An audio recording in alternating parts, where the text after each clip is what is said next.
الحمدللہ رب العالمین، الصلاۃ والسلام علی سید الانبیاء والمرسلین، اما بعد فاعوذ باللہ من الشیطان الرجیم، بسم اللہ الرحمن الرحیم۔ سورہ الفاتحہ ہم اس کو 2 حصوں میں تقسیم کر کے اس کا تفصیل بیان کروں گی۔ پہلے شروع کی 5 آیات کی اور اس کے بعد آخری 2 آیات کی اگلے لیکچر میں۔ حدیث کی روح سے سورہ فاتحہ کے مختلف نام ہیں۔ الفاتحہ یعنی قرآن کے مضامین کو کھولنے کا ذریعہ سورہ فاتحہ ہی بنتی ہے۔ ام الکتاب، سورہ صلاۃ، سورہ دعا، سورہ شفا، اس طرح سے اس کے مختلف نام ہیں۔ اب ہم مختصراً اس کی فضیلت دیکھ لیتے ہیں۔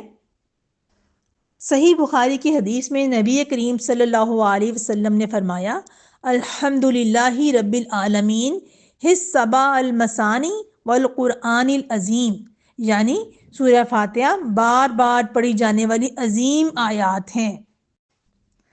اگر ہم دیکھیں تو اگر سورۃ فاتحہ کو الحمدللہ سے شروع کریں تو اس کی 6 آیات ہیں، لیکن حدیثی روح سے بھی نبی صلی اللہ علیہ وسلم نے بتایا کہ یہ پڑھی جانے والی 7 آیات ہیں، سبع المثانی۔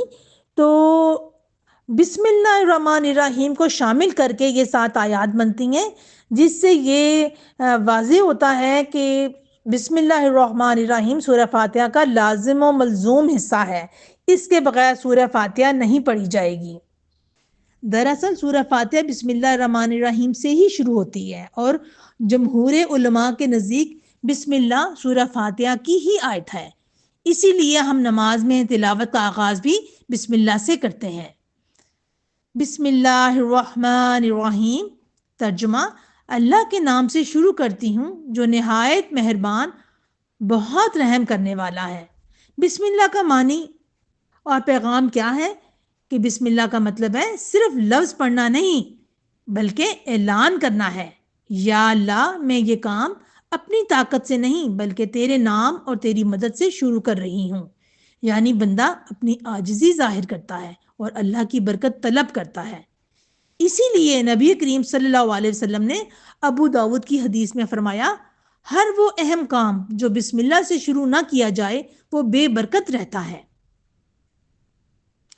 بسم اللہ مومن کی زندگی کا آغاز ہی اس سے ہوتا ہے۔ اسلام ہمیں سکھاتا ہے کہ مومن کی پوری زندگی بسم اللہ سے جڑی ہوئی ہے۔ کھانا شروع کریں تو بسم اللہ پڑھتے ہیں، گھر سے نکلیں تو بسم اللہ، کام شروع کریں تو بسم اللہ، تلاوت قرآن کریں تو بسم اللہ، کیونکہ بسم اللہ کا مطلب ہے میں اللہ کو اپنے ہر کام میں شامل کر رہی ہوں۔ بسم اللہ میں رحمت کا پیغام۔ غور کریں، قرآن اللہ کے نام الرحمن الرحیم سے شروع ہو رہا ہے، یعنی اللہ بندے کو شروع ہی میں یہ احساس دے رہا ہے کہ میرا تعلق تم سے رحمت کا تعلق ہے، سختی کا نہیں۔ گویا بندہ جب قرآن شروع کرے تو امید، محبت اور رحمت کے احساس کے ساتھ کرے۔ پھر جیسا میں نے آپ کو بتایا کہ اس کا نام سورہ الصلاۃ بھی ہے، تو نبی کریم صلی اللہ علیہ وسلم نے بخاری اور مسلم کی حدیث میں فرمایا، لا صلاۃ لمن لم یقرأ بفاتحۃ الکتاب، جس کا ترجمہ ہے اس شخص کی نماز نہیں ہوتی جو سورہ فاتحہ نہ پڑھے۔ اس سے معلوم ہوا کہ سورہ فاتحہ نماز کی روح ہے، کیونکہ یہ بندے اور اللہ کے درمیان دعا اور گفتگو ہے۔ مسلم میں حدیث قدسی ہے، اللہ سبحانہ تعالیٰ فرماتے ہیں، میں نے نماز کو اپنے اور بندے کے درمیان تقسیم کر دیا ہے۔ پھر اس کا ایک اور نام سورہ دعا ہے۔ تو دعا کا ادب سکھانے والی صورت ہے۔ یہ صرف تلاوت نہیں بلکہ مکمل دعا ہے۔ یہ ہمیں سکھاتی ہے پہلے اللہ کی تعریف کرو، پھر اس کی صفات بیان کرو، پھر اپنی بندگی ظاہر کرو، پھر مدد مانگو۔ اسی لیے علماء کہتے ہیں سورہ فاتحہ دعا کی قبولیت کا طریقہ سکھاتی ہے، اور دعا میں سورہ فاتحہ پڑھنے سے دعا رد نہیں ہوتی۔ الحمدللہ رب العالمین، ترجمہ: تمام تعریفیں اللہ کے لیے ہیں جو تمام جہانوں کا رب ہے۔ الحمدللہ، شکر کا کلمہ۔ الحمدللہ صرف لفظ نہیں، عقیدہ ہے۔ اس کا مطلب ہر کامیابی اللہ کا کمال ہے۔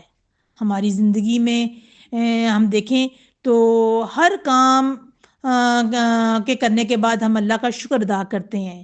نیند سے اٹھیں تو الحمدللہ، کام بن جائے تو الحمدللہ، بچے کامیاب ہو جائیں تو الحمدللہ، کوئی ہمارا حال پوچھتا ہے تو ہم کہتے ہیں الحمدللہ، جس کا مطلب ہے کہ یہ میرا کمال نہیں، اللہ سبحانہ تعالیٰ کا فضل ہے۔ ہم محنت کرتے ہیں مگر نتیجہ اللہ دیتا ہے۔ صحیح بخاری کی حدیث ہے، نبی مہربان صلی اللہ علیہ وسلم نے فرمایا، تمام تعریفیں اللہ کے لیے جس نے ہمیں دوبارہ زندگی دی۔ تیسری آیت ہے الرحمن الرحیم، جس کا ترجمہ ہے بہت مہربان، نہایت رحم کرنے والا۔ علماء فرماتے ہیں الرحمن دنیا کی عام رحمت، الرحیم آخرت کی خاص رحمت۔ دنیا میں اللہ سب پر رحم کرتا ہے، مسلمان پر بھی، غیر مسلم پر بھی، نیک پر بھی، گناہگار پر بھی، بدکار پر بھی، سب کو رزق دیتا ہے۔ یہ رحمت جاری رہے گی جب تک قیامت کا سور نہیں پھونکا جاتا۔ اس کے بعد آخرت میں اللہ کی خاص رحمت صرف اہل ایمان کے لیے ظاہر ہوگی، وہاں وہ رحیم بن کر جنت عطا فرمائے گا انشاءاللہ تعالی۔ مسلم کی حدیث ہے، نبی کریم صلی اللہ علیہ وسلم نے فرمایا، اللہ نے رحمت کے 100 حصے بنائے، ایک دنیا میں رکھا، 99 آخرت کے لیے۔ اگلی آیت مالک یوم الدین، ترجمہ بدلے کے دن کا مالک۔ یہ آیت ہمیں جواب دہی یاد دلاتی ہے۔ حضرت عمر رضی اللہ تعالیٰ عنہ فرماتے تھے، اگر ایک جانور بھی بھوکا مر گیا تو عمر سے سوال ہوگا، یعنی مومن ذمہ داری کے احساس کے ساتھ زندگی گزارتا ہے۔ اگلی آیت ایاک نعبد و ایاک نستعین، جس کا ترجمہ ہے ہم صرف تیری ہی عبادت کرتے ہیں اور تجھ ہی سے مدد مانگتے ہیں۔ نماز میں اس آیت کا شعور یہ صرف پڑھنا نہیں، اللہ سے وعدہ ہے۔ نماز میں ہم کہتے ہیں یا اللہ، عبادت صرف تیری، سہارا صرف تو، مدد صرف تجھ سے۔ اسی لیے نبی کریم صلی اللہ علیہ وسلم نے ترمذی کی حدیث میں فرمایا، جب مانگو تو اللہ سے مانگو۔ تو نماز میں یہ سوچ ہونی چاہیے کہ میں ابھی اللہ کے سامنے اپنی زندگی کا عہد کر رہی ہوں۔ اگر ہم سورہ فاتحہ کا مکمل پیغام سمجھیں اور اس کو ذرا سا سم اپ کر لیں تو 1 بائی 1 آیات ہمیں کیا سبق سکھاتی ہیں؟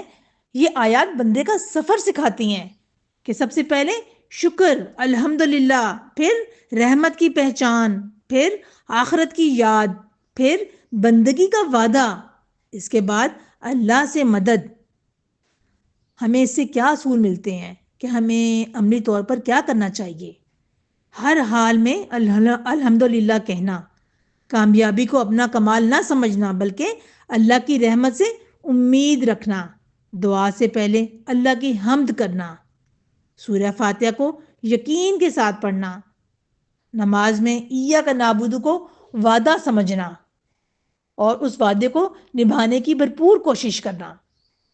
اب ہم آخر میں اللہ سے دعا کرتے ہیں کہ یا اللہ ہمیں سورہ فاتحہ کو سمجھ کر پڑھنے والا بنا، اسے ہماری دعا، ہماری شفا اور ہماری ہدایت بنا دے، اور نماز میں کیے گئے وعدے کو سچا کرنے کی توفیق عطا فرما، آمین یا رب العالمین۔